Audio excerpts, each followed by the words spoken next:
Hello. Okay, so again, good morning to everyone. I will be providing you with a quick overview of the project of UNIID Southeast Asia. So again, this is a project supported by IDRC, and this is a partnership collaboration between the Ateneo School of Government, of the Ateneo de Manila University in the Philippines, and of the National Research Council of the Philippines. Alright, so just provide with a background or the context of why we're doing this type of work.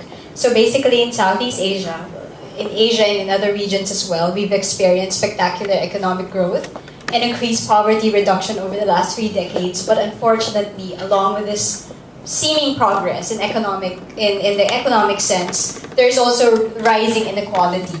So the Gini coefficients, which is the measure of inequality, being used by countries in Southeast Asia, you can see it's 0.34 to 0.44. So it's actually middle to high range inequality.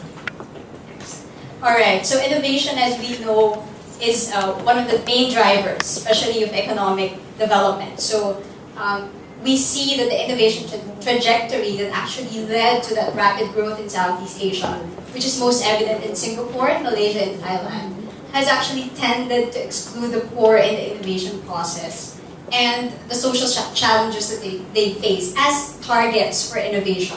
So again, which led to the rising inequality and exacerbated poverty in the region. Alright, so basically what we're seeing here is that social justice, equality, and human rights are not deeply embedded in innovation systems and also in social political structures. And development is more or less equated normally with economic and industrial growth, so that social development only remains secondary.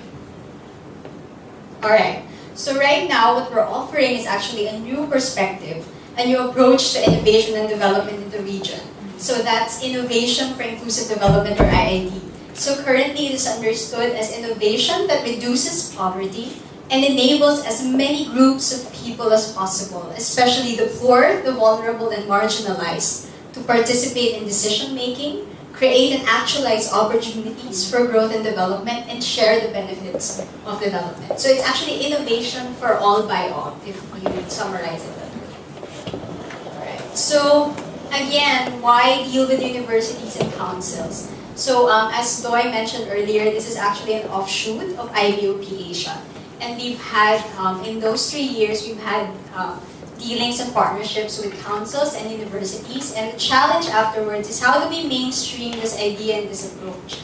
And we saw that universities and councils are actually important or key platforms in how to not just mainstream the idea, but the practice of innovation for inclusive development, or before it's called innovation at the base of the pyramid. So basically, research supported by IBOP Asia, as mentioned by Doi, showed that the key to IID is the role of intermediaries, okay, that enable poor communities through knowledge and capacity building and connect them to formal institutions and markets to gain access to technologies, products, and services that address their specific needs. Alright, so that's how the project was born in IID Southeast Asia. So again, it was conceived by that project, IBOP Asia of the Ateneo School of Government.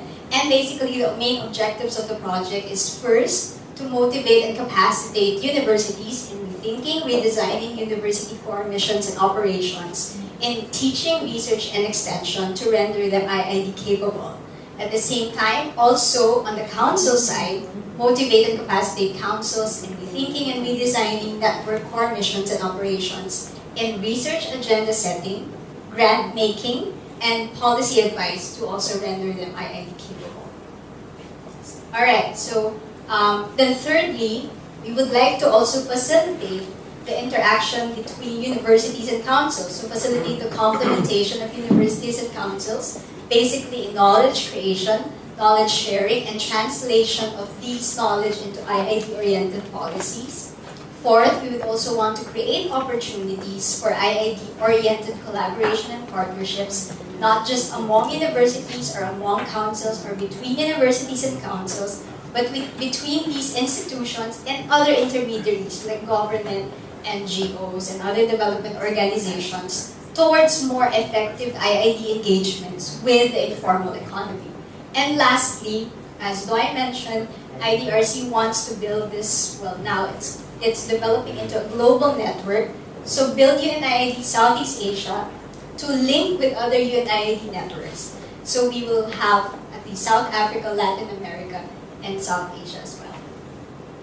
Alright, so basically in the long term, we want to foster multidisciplinary, multi-stakeholder, and multi-level, meaning at the national, regional, and global level, mainstream approaches, mechanisms, and partnerships towards innovation for inclusive development. Alright, so basically this is what an illustration of what we want to happen. So form a network of universities and also form a network of councils, and through UNIID Southeast Asia, connect these two networks and bring together a larger regional network for Southeast Asia and connect to, again, Latin America, South Africa, and South Asia. Alright, so just a quick run through of the key components or the key work areas for this project. So we will be facilitating knowledge and capacity building. So, for example, baseline studies of universities and councils in Southeast Asia, developing multidisciplinary courses at IID, developing a courseware to support the course development, and host IID conferences with students and faculty.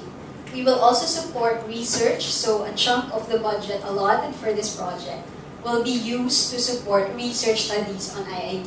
So we'll have research awards. We've been in talks with Engineers Without Borders, and they're very excited to launch an innovation challenge for students, primarily of universities. Then heavy on the council side, you'll have the linked policy as well. So hosting IID workshops with councils, again facilitating linkage between university and council, and then of course ASEAN 2015, creating more or less an agenda for ASEAN 2015. And then of course lastly, it's network building, meaning the network for Southeast Asia and the UNIID Global Consortium. Alright, so just to give you a snapshot of what will happen, at least for this year. So again, we'll do the baseline study with universities and councils. We'll develop, well, I think you've seen, everyone has seen the website of the project, UNIID-SoutheastAsia.net, to facilitate more the interaction between our partners and other stakeholders. Then we will launch the project hopefully second quarter of this year, and then start the development of the courses, give out the research grants. Well, it says here for universities, but we'll first design the research program so it can probably cover also councils. And then, of course, start the workshops with councils. Alright, so this is just to introduce you to the project team. So we have two teams working from the Ateneo School of Government and the NRCP. And of course, on the IDRC side, it's Dr. Elios here, who's on top of this project. Alright, so if you want to know more about the project, as we go along, we will be updating it, but you can just log on to UNIID-SoutheastAsia.net. And of course, since you're already connected to this network, the project will continuously communicate with you and explore partnerships with your organizations as well. So again, thank you so much for being with us, and hope that gives you a clearer picture of what UNIID Southeast Asia is all about. Thank you.